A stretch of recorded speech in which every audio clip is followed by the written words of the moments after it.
Hello, beautiful moms and entrepreneurs. My name is Charisse Walker, and I'm your host of the Unbreakable Mompreneurs podcast. This is a place where we come together to learn, grow, and inspire. So sit back, relax, and let's get started.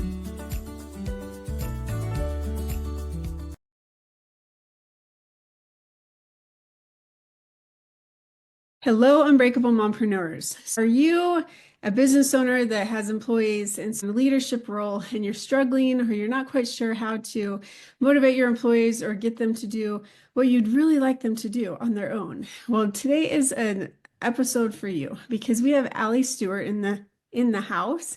And we are going to talk about leadership. So she is a coach, a speaker, a best-selling author, and she loves to help transform people into becoming better leaders. My name is Charisse Walker, and I'd like to invite Allie to introduce yourself even more. Thank you so much, Charisse, and it's lovely to be here with you. Thank you so much. Yes, I am Allie Stewart. I set up Allie Stewart & Co. in 2004.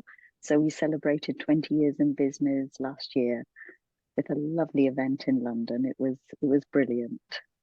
Well, congratulations. That is an amazing accomplishment. Thank you very much. What type of business leaders do you specifically help? Really, it's any leader who is responsible for line managing another individual. So I wrote an article a long time ago before social media on the leadership skill of explicitness, because leaders aren't often very explicit. They say to people, use your initiative. What does that mean? Yep. Tell me what I look like, what I'm doing if I'm using my initiative. But this article was picked up by the HR director of the then HR director of Sunswept Resorts in St. Lucia. And she invited me over to go and train her senior leadership team. And then from that, the chief exec of the rum distillery down the road in St. Lucia said, can you come and train my senior leaders? So it doesn't matter what kind of industry, where they are, what they are. We've worked with charities and schools and businesses and underwriters in Threadneedle Street here in London. It doesn't matter who they are. If you are responsible for managing other people, you need to know about some of the stuff we do because we're never taught it at school. That is so true. And I'm one of those that I've always had to figure it out, and it just becomes very natural. I just go and I figure it out and it's all good. But when I hired some of my employees and even my family members, I expected the same thing. Like, I figured it out, you can too. This is what I need you to do. And they're like, huh? Yes, So exactly. then I'm like, what's your problem? Right. And they're like, well, what's your problem? And so that was a very interesting dynamic, because when I was running colleges, I had job descriptions, I had all this stuff, and it was easy to train them and do things. But when you're a startup business and you are creating everything as you go, it's very fluid. And so this is a very necessary topic. I had a friend that went from zero to multi-millions very quickly. And a lot of her first employees, they left. And so she started going to all these leadership conferences and learning how to be a better leader so that she could retain her employees. What are the biggest mistakes that managers make when trying to lead a team? Quite often, leaders will assume that people are as motivated to do the thing as they are. And they have the same desires and wants that they do. And why can't they work in the same way as you do? And things like that. So they just expect people to do what they do. And people rarely do, because they have their own minds, their own ways of going about things. Exactly. And that's what happened to me. So what is your liberating leadership framework? So before I set up my own company, I set up a management consultancy with a chartered occupational psychologist who is still my guide and mentor. He is in his late 80s now. Oh, wow. But we had amazing clients like Gillette and Vodafone and the Foreign and Commonwealth Office here in the UK. So a lot of global companies, a lot of public sector, private sector. We had access to thousands of leaders. And we distilled together what made the highest performing leaders of people tick. What were they doing? What was their mindset? What was their process? What skills did they possess? What set them apart? And the interesting thing was, when we were doing all the research, the highest performing leaders were similar and consistent in what they did. They had the same mindset, they had the same process. So we could capture all that and write it up in a book, which we now call The Liberator. I love that. That is so good. So I think that I would think that, okay, this is super common sense, but it's not. What I've realized is it's never common sense. So you have a manager and you have a leader. What is the difference? I have a beautiful saying. I don't know where it came from. I didn't make it up. But managers light a fire beneath, leaders light a fire within. Ooh, I like that. So managers are concerned with the day-to-day operation of the business. We call it transactional leadership. Mm-hmm. And that stuff is really important. But you also then, at the appropriate time, when the internal motivation of your staff kicks in and that you know, their skill is building, their confidence is building, you then have to change your style. Mm. And that becomes transformational leadership, where you're tapping into their motivation to do the thing. And it's beautiful. That's really beautiful. So is being a leader, is that something that's more innate? It's you have intuition for it and it's just, or can it be cultivated and grown?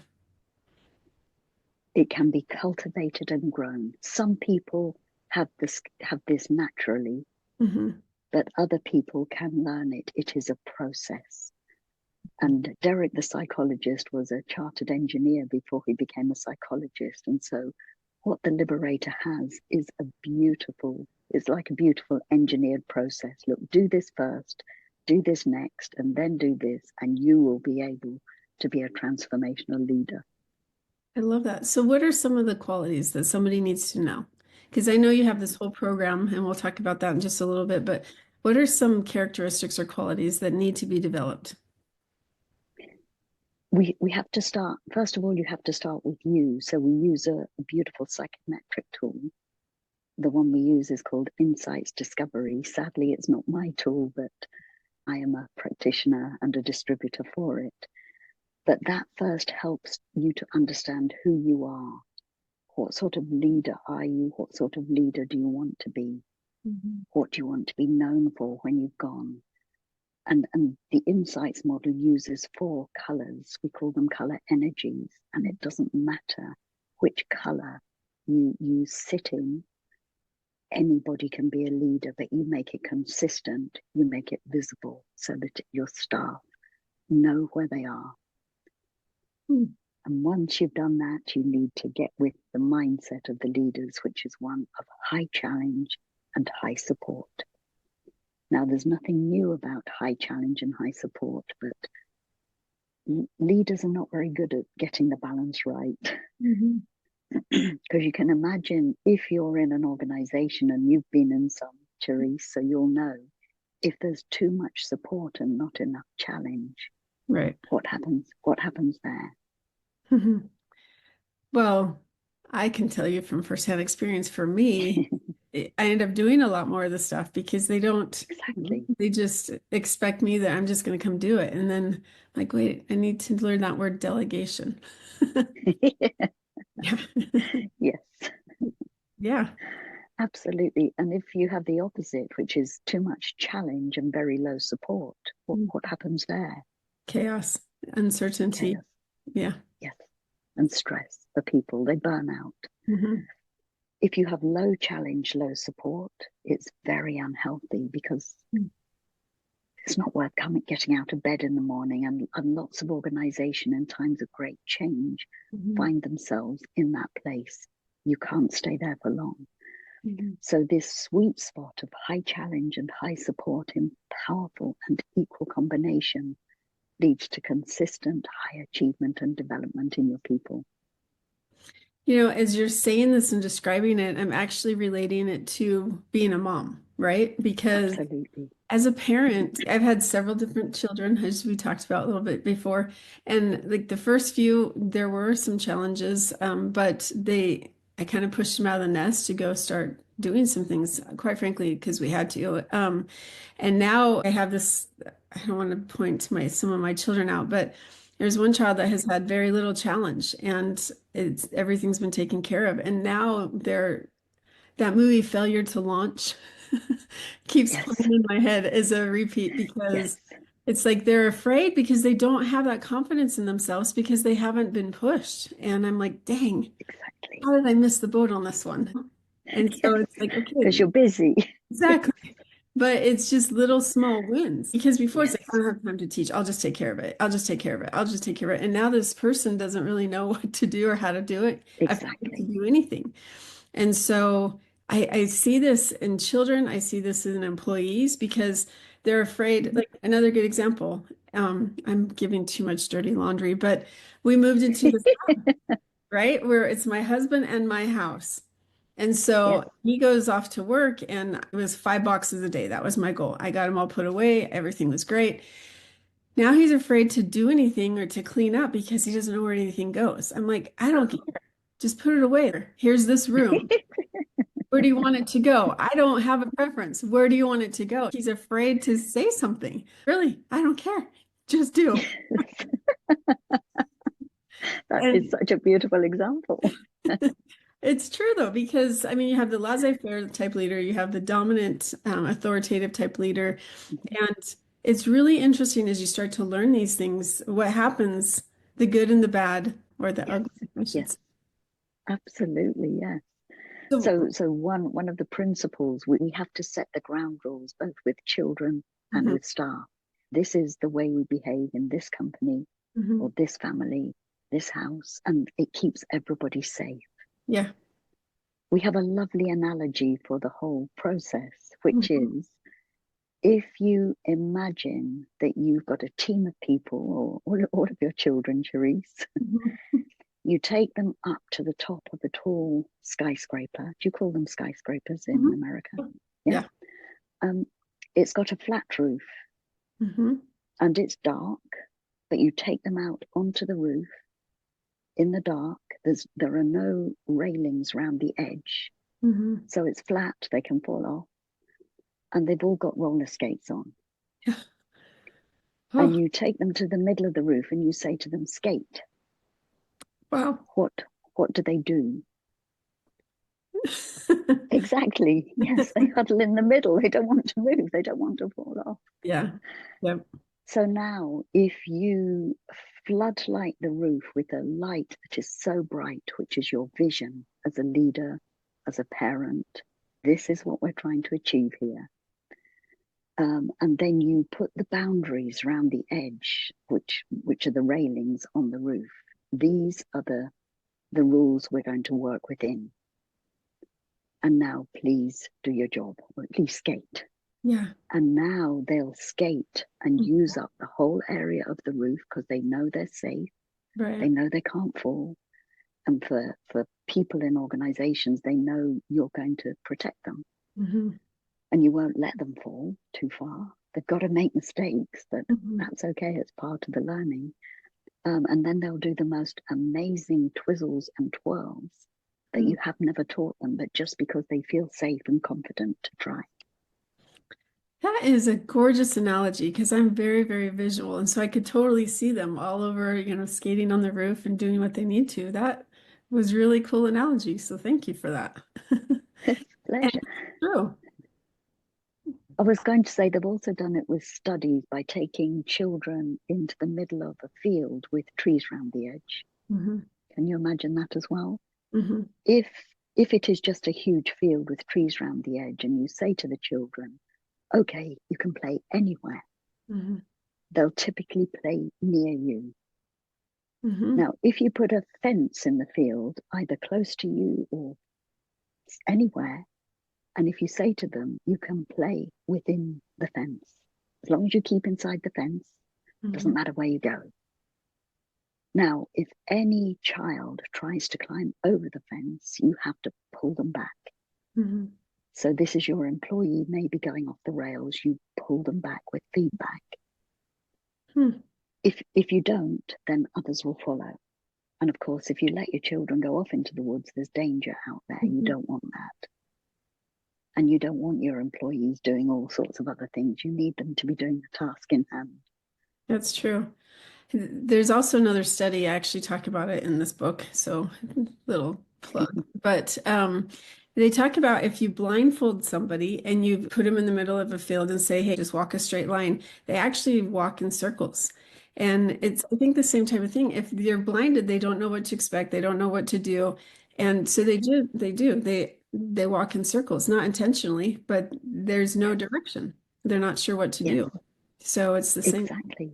Yeah. Yeah, exactly. Interesting. We could talk about this all the time because I love this. We could. And so could you, right?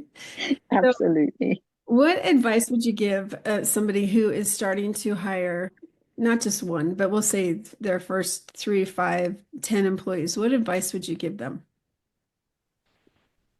To have a vision. What are you trying to achieve in this company with this team of people, however many people you've got?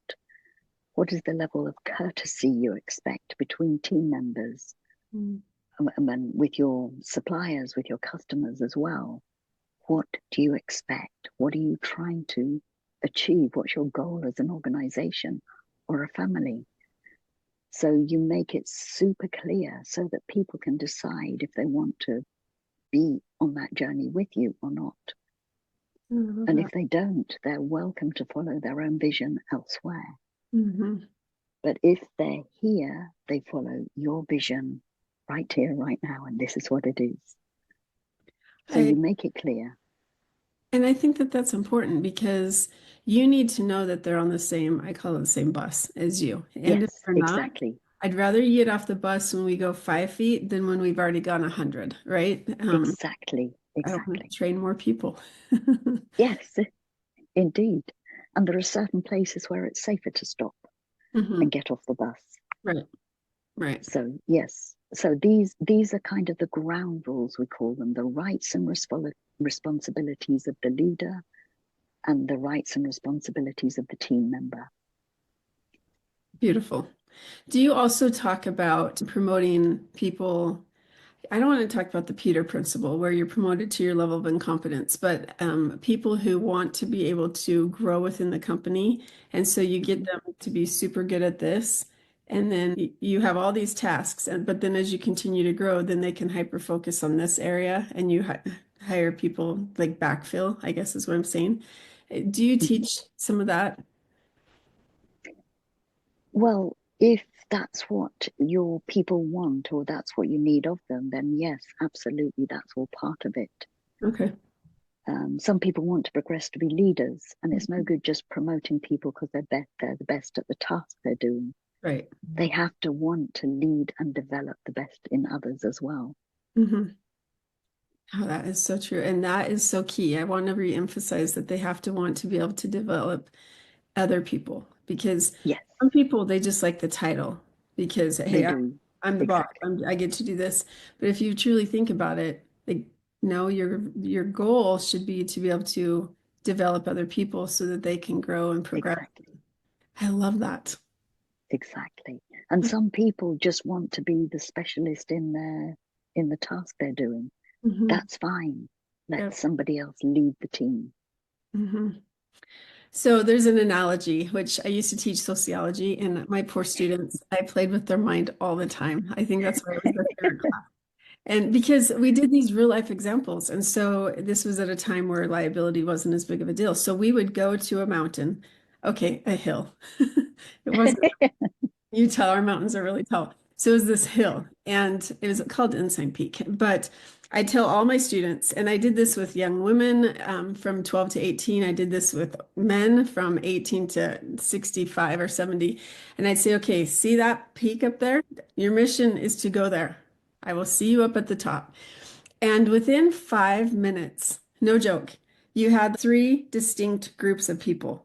And this happened every single time. So you'd have the people that were like the gung-hos, like just they're going to be the very first ones to the top. They don't really take time to see anything and they make it to the top. They're good, right? Positive. Oh, let's go.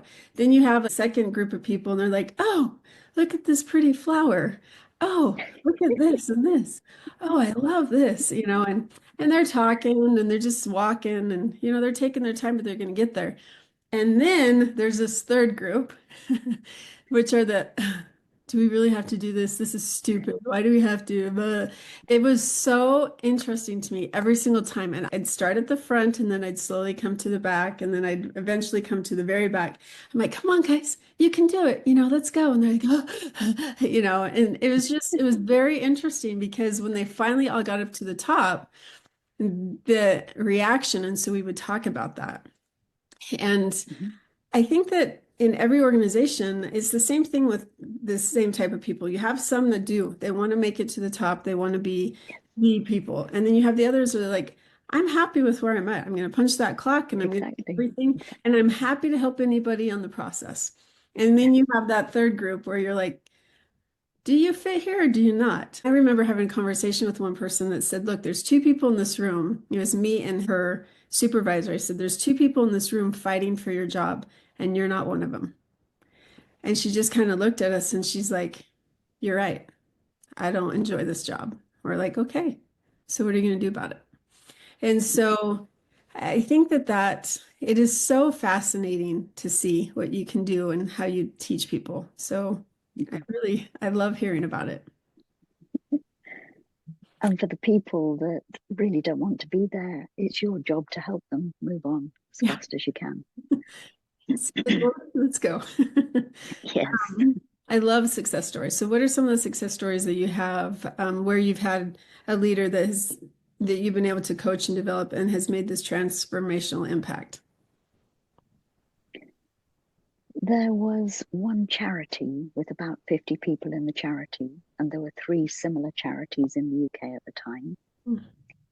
And this charity was afraid of being taken over by one of the others that shared the same field. Mm. And the old crusty male CEO had just retired.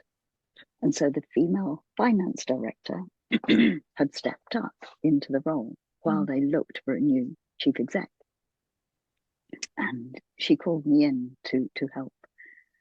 And I said, well, I think I'm looking at the next chief exec, and if we just do a little bit of training here, you're going to be amazing. Oh. And indeed she was. So we looked at what was wrong with the organization. So they were spending thousands and thousands, like £35,000 a year on recruitment because Wow. there was such a high staff turnover. There was a lot of sickness and absenteeism. They wanted to be the go-to charity if there was an outbreak of this particular disease and the BBC here needed to talk to a charity about it. Mm. They wanted to be the first charity the BBC would phone. So we said, right, where would you like to be? So we got all of the ground, the kind of statistics. What are we trying to fix here? So then I took all of the staff through the Insights tool, which is the psychometric tool, as a language for communication. Look, just try understanding each other better. Mm-hmm. Let's create a little bit of rapport and collaboration. And now if we train the leaders to lead better, and we also train the people to be a little bit more self-directing and in control of their own career, their own life, then it really helps. Now, some of the fundraisers would come into the office and say, we don't want to do this. You don't have to, but this is the way the organization is going now. Mm. So you need to decide if you want to stay or not. I love that. Some did, some didn't, but actually all staff were then on board. Some of them left, but the ones that remained were so on board with the training, they couldn't believe that they were being offered this gift of training. And then it was written up as and they won a national training award. Wow, that's so cool. See, I love stories where people I hear all the time from entrepreneurs that, oh, I just can't hire any good people. There's no good people out there. And anytime I hear that, I so badly want to say, well, you should probably look at yourself.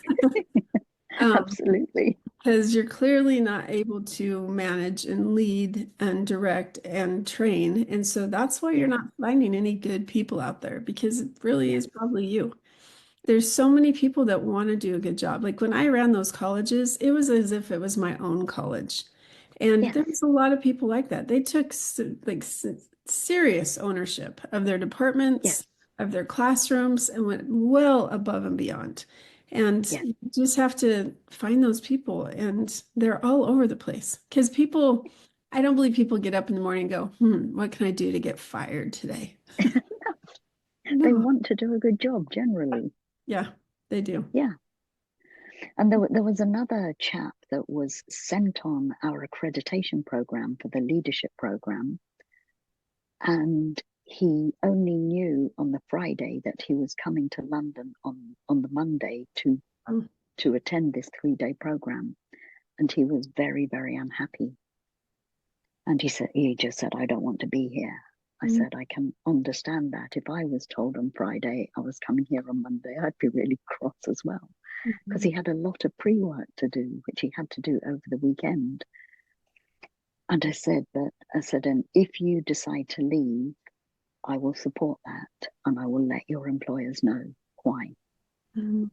Because it's just not fair on you to be here right now. Mhm. But if you decide to stay, you might learn some stuff that will help you as a leader. So he decided to stay, and he had read the Liberating Leadership book as it was then 3 times because he was traveling from London to Bournemouth here in the UK and back each day for the Wow. 3 days.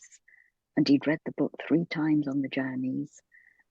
And he was part of a group that were franchisers. So they owned a lot of franchise chains in the south of England. And if ever they bought a new franchise from somebody else, they would immediately fire all the staff and bring in some new ones. Mm. And after this chap had done the training, and he was then responsible for a new franchise they just bought, he said to the owners, I'd like to keep the staff. Wow. I don't want us to fire them. Let me see what I can do.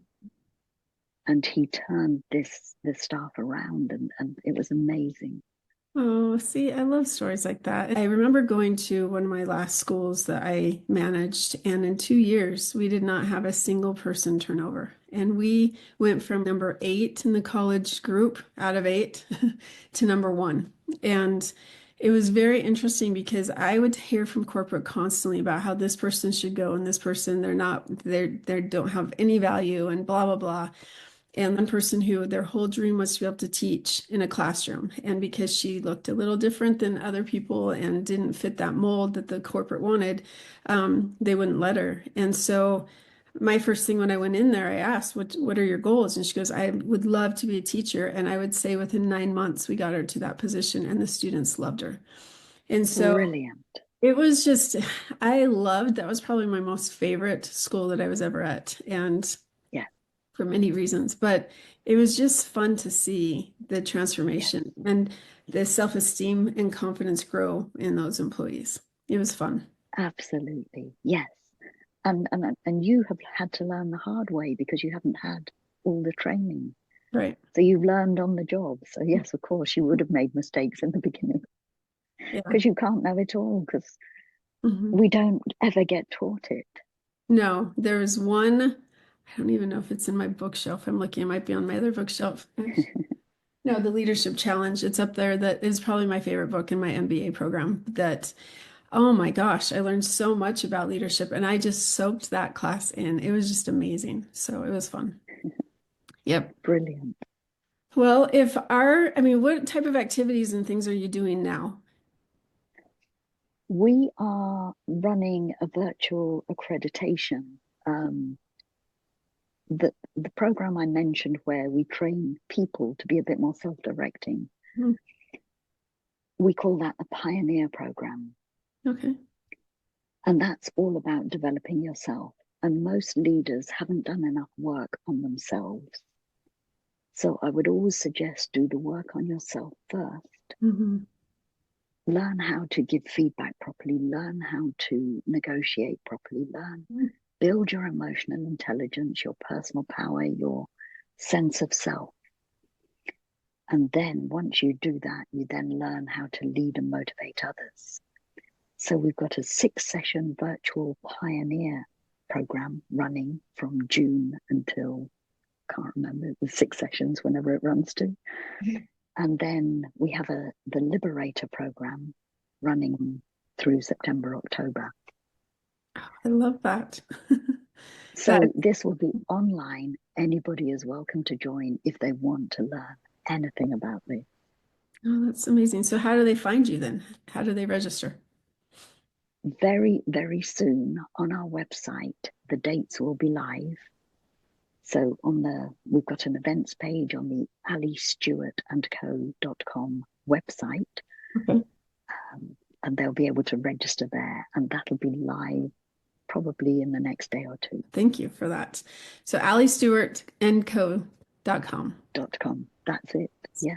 Great. And if you want me on LinkedIn or Instagram or anywhere, it's all alliestewartandco.com. Nice. Allie Stewart and Co. That's good. Great.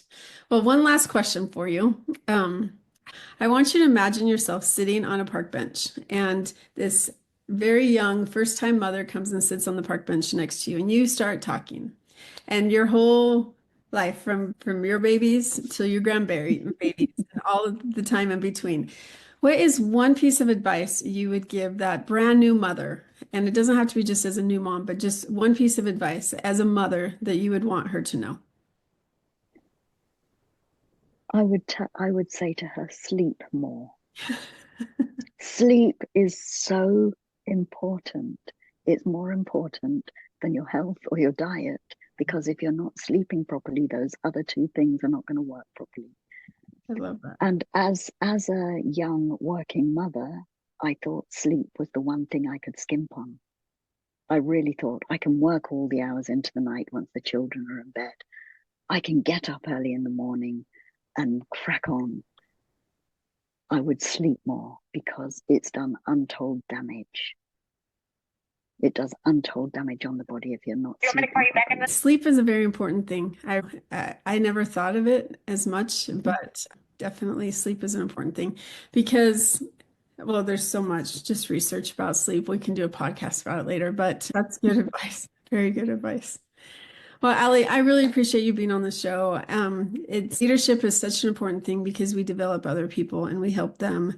And the trickle-down effect that you have, because you're affecting their families, and they're such an impact that if you can become a good leader, you can truly impact the world. And so I appreciate you doing that. Thank you. Pleasure. Well, I leave you with a quote from Richard Branson. Mm-hmm. And he says, train your people so well they can leave. Treat them so well they don't want to. Right. I love that. That's a very good quote. Yep. And it's very true.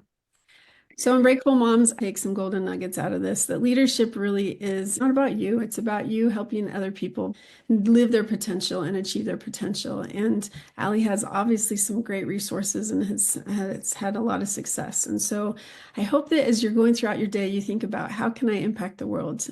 And it starts with you. So go out and make it a great day. Beautiful moms, remember, you are unbreakable. Keep illuminating the world with your strength, pursuing your dreams, and reveling in the splendor of motherhood. This is Charisse Walker, bidding you farewell for now. Stay tuned for more empowering conversations on the next episode of the Unbreakable Mompreneurs podcast. Until then, keep shining bright. Signing off with love, Charisse Walker.